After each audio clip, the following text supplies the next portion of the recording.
donc du coup, on vous a proposé en fait de faire intervenir Ludovic Jamais, qui a réalisé une étude avec son équipe sur le parcours des enfants protégés, leur trajectoire, quels sont les facteurs qui influencent leur trajectoire.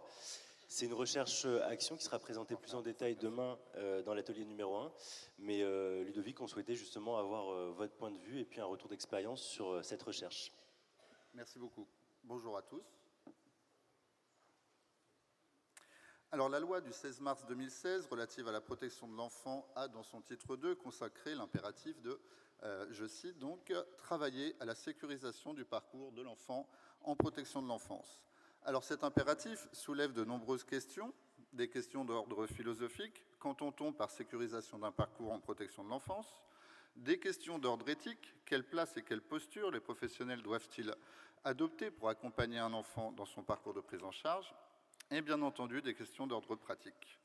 Donc, pour répondre au mieux à ces différentes questions, l'IDEFI, donc l'Institut départemental de l'enfance, de la famille et du handicap pour l'insertion du département de Seine-Maritime, a souhaité mener une étude qui questionne cette idée de parcours. Donc, notre étude a débuté en juin 2017. Elle bénéficie d'un soutien de l'Observatoire national de la protection de l'enfance dans le cadre de son appel d'offres thématique 2018-2020. Les objectifs donc, de notre étude sont doubles. Tout d'abord, produire de la connaissance sur les parcours des jeunes en documentant les mécanismes et les facteurs de rupture de parcours. Et dans un deuxième temps, dans une perspective pragmatique d'utilisation de ces connaissances pour améliorer l'action, élaborer de nouveaux outils ou de nouveaux repères permettant de prévenir, de remédier ou d'atténuer les ruptures de parcours et leurs effets délétères pour les jeunes. Donc, notre dispositif d'enquête a pris la forme d'une recherche-action située dans notre établissement et qui a reçu donc le concours de nos partenaires locaux, l'aide sociale à l'enfance du Conseil départemental 76, les juges des enfants du tribunal de grande instance de Rouen et la maison des adolescents de Rouen. Notre dispositif d'enquête s'est construit et articulé autour de 3 étapes. L'étape 1, donc une analyse de 100 dossiers de jeunes âgés de 15 à 21 ans faisant l'objet d'une mesure de placement à l'IDEFI. L'étape 2, des entretiens avec 30 jeunes dont les parcours ont été reconstitués à la lecture de leur dossier. L'étape 3, donc, des focus group avec des professionnels sur 4 parcours de jeunes afin de produire une analyse réflexive de ces parcours.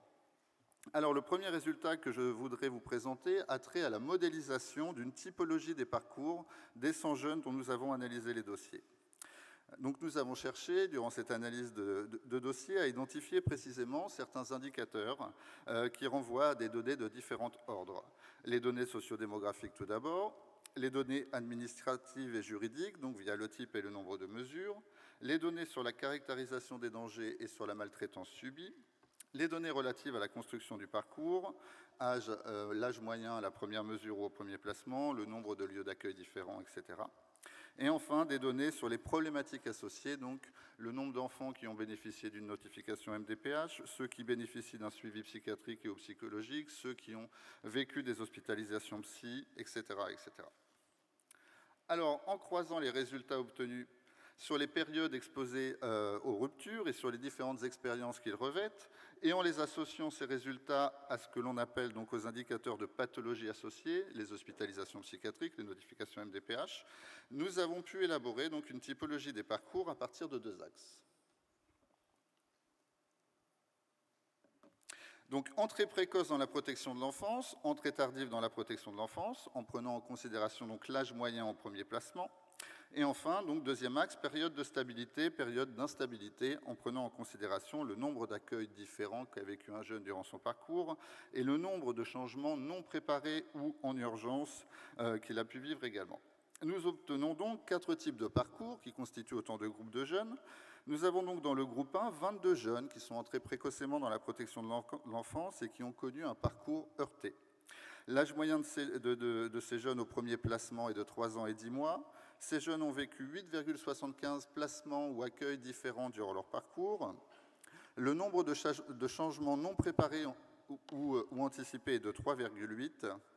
13 de ces jeunes ont une notification MDPH et 18 sur 22 donc, ont vécu au moins une hospitalisation psychiatrique. Le groupe numéro 2, donc 18 jeunes entrés précocement dans la protection de l'enfance et ayant connu un parcours stable. Donc l'âge moyen au premier placement est à peu près identique, 3 ans et demi. Nombre d'accueils différents est bien moins, donc 4,8. Un seul changement non préparé ou anticipé pour la moitié de ces jeunes. Tous ont été placés en famille d'accueil sur des périodes relativement longues.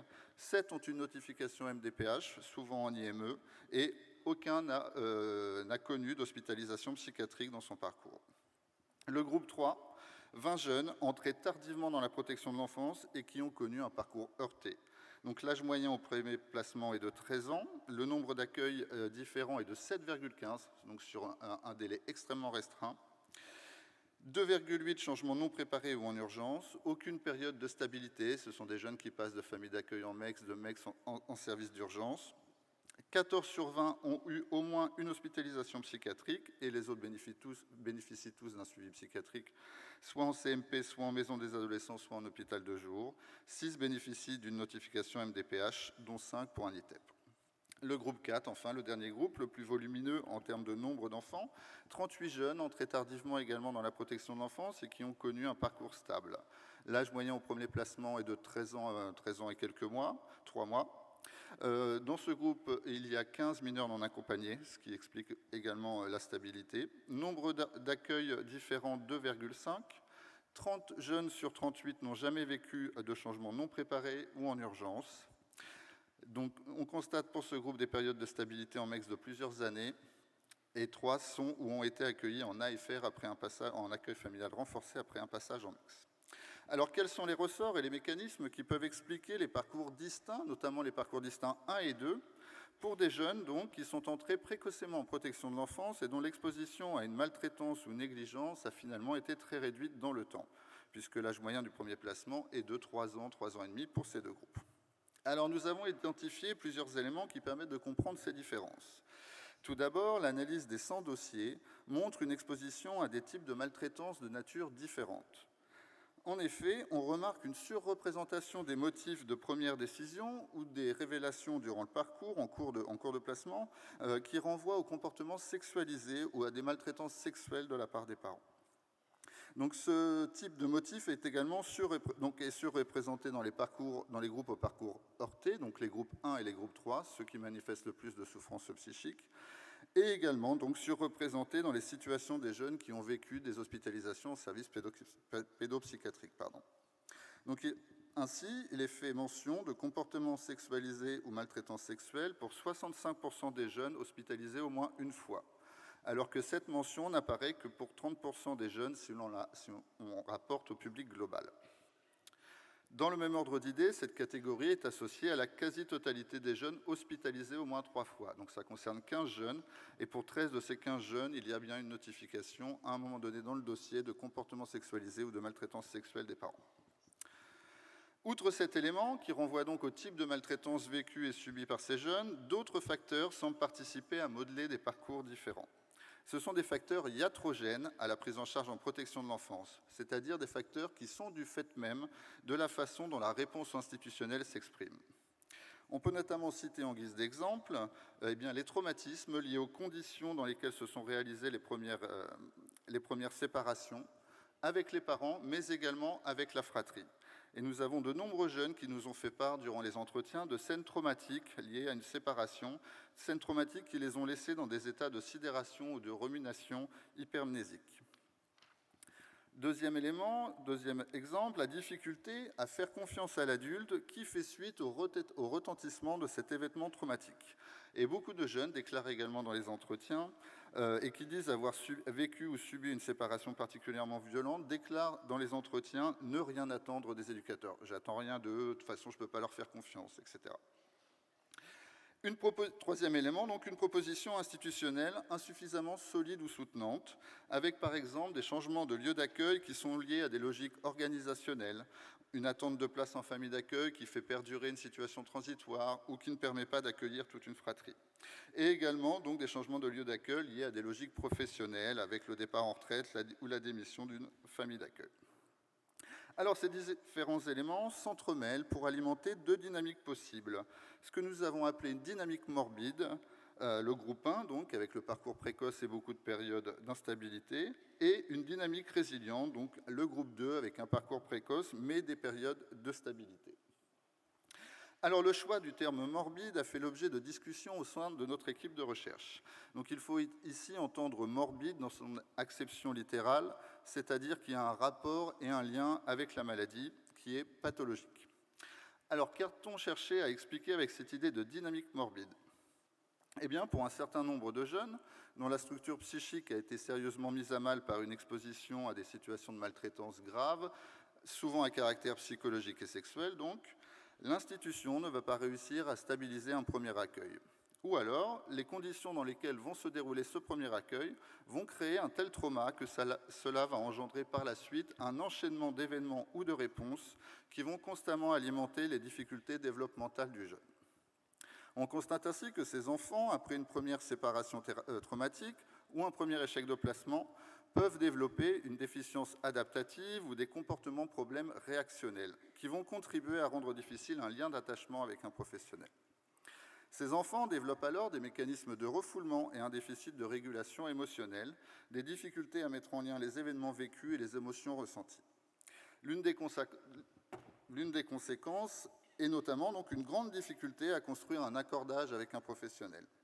Et sans cet accordage, sans l'étayage d'un professionnel, il est très difficile pour un enfant d'accéder à une co-narrativité, c'est-à-dire cette possibilité de co-construire avec un adulte, une figure adulte, un récit de son histoire. Et l'on sait, depuis les travaux de Paul Ricoeur, entre autres, à quel point la mise en récit de soi est un élément fondamental dans le processus de subjectivation d'un sujet. Alors, dans une sorte d'effet boule de neige, ces difficultés et troubles se sédimentent au fil de leur parcours par les expériences d'échecs de liaison que vont vivre ces jeunes à répétition.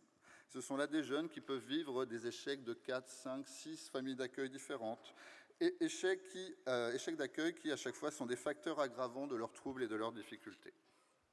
Ainsi, il est important d'évoquer que 80% des jeunes de ce groupe 1 ont vécu des hospitalisations psychiatriques à l'adolescence et que pour les 20% restants, des traitements médicamenteux et des suivis psychiatriques très lourds leur sont prescrits. Alors, à contrario, donc, des jeunes peuvent bénéficier et vivre une dynamique que nous avons appelée résiliente, et ce, avant de savoir que je partagerai aujourd'hui la scène avec M. Cyrulnik. Donc, pour ces jeunes, la résonance traumatique du premier accueil ne va pas entraîner de comportements problèmes réactionnels trop intenses qui pourraient mettre à mal la proposition éducative. L'institution réussit à proposer à ces enfants un cadre contenant qui s'inscrit dans la durée et qui va leur permettre de développer un ensemble de compétences ou de ressources. Accès à leurs émotions, possibilité de construire un récit de leur parcours, etc. Et ce sont ces ressources qui vont leur permettre ensuite d'exprimer leurs envies, leurs désirs, leurs ressentis et de se projeter vers l'avenir. C'est notamment en s'appuyant sur ces ressources que les jeunes pourront ensuite se tourner vers des adultes en cas de difficulté ou en cas de changement potentiellement néfaste durant leur parcours. Donc le cas de deux jeunes est particulièrement éclairant sur ce point. Donc ces deux jeunes ont été placés très tôt, l'un à 4 ans, l'autre à 6 ans, et ont vécu des accueils de 9 et 8 ans chez une même assistante familiale. Pour chacun d'eux, des retours au domicile ont eu lieu à l'adolescence, à 15 et 16 ans, et des retours au domicile en grande partie initiés par les jeunes eux-mêmes. Après quelques semaines pour l'une et quelques mois pour l'autre, ils ont tous deux dû repartir du domicile familial, au regard des tensions trop fortes qui émaillaient les relations entre une jeune et sa mère, et pour l'autre, au regard du délaissement et de la déréliction auquel il se trouvait confronté au domicile de son père. Ces deux jeunes se sont alors tournés vers leur ancienne assistante familiale pour trouver refuge. Et après les avoir hébergés, les assistantes familiales ont pris attache avec l'aide sociale à l'enfance du département, et ces deux jeunes ont été accueillis ensuite dans une unité de semi-autonomie de leur territoire respectif. Ce changement ne fait pas, ou en tout cas n'a pas fait rupture grâce à l'intervention et grâce à la disponibilité donc, de ces assistantes familiales. Alors je voudrais conclure donc, cette rapide présentation de quelques résultats de l'étude de l'IDEFI pour insister sur le fait que ces deux dynamiques ne doivent pas être comprises comme des trajectoires prédéterminées ou des parcours prédéfinis. Il est heureusement possible d'enrayer une dynamique morbide et d'aider au passage d'une dynamique morbide vers une dynamique résiliente.